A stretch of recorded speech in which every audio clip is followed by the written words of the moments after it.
Arwah Tan Sri Yahya ni orang mana? Itu pertanyaan daripada Muhammad Jeffrey. Baik, pertanyaan ni tentang mantan Menteri Besar Pahang dalam konten berkenaan dengan Kampung Jeram, di mana di sana ada satu jalan, iaitu Jalan Tan Sri Yahya. Oleh kerana tanya asal-usul tu, saya nak tunjukkan kediaman keluarga almarhum.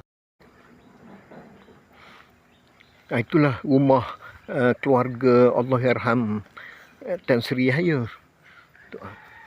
Rumah kayu besar kan. Atap genting rumah kayu tu. Ni tanah dia lah ni. Saya difahamkan oleh orang kampung, di sinilah rumah keluarga dia, Allahyarham di sini. Dia ada pokok durian, pokok kelapa di Kampung Bangau Tanjung. Ni rumah Allahyarham lah. Okey. Dia terletak di bersebelahan dengan masjid Kampung Bangau Tanjung.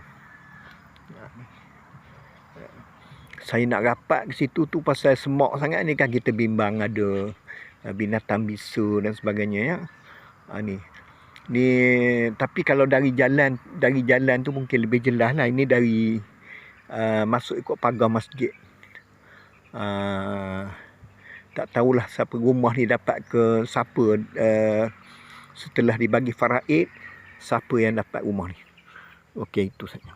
Saya kira ini rumah Tan Sri Yahya semasa kecil. Maknanya ini rumah bapanya, penghulu Muhammad Sheikh Khatibuddin. Rumah Tan Sri Yahya selepas menjadi Menteri Besar ialah di Jeram, berdekatan dengan sungai tu, Jalan Tan Sri Yahya.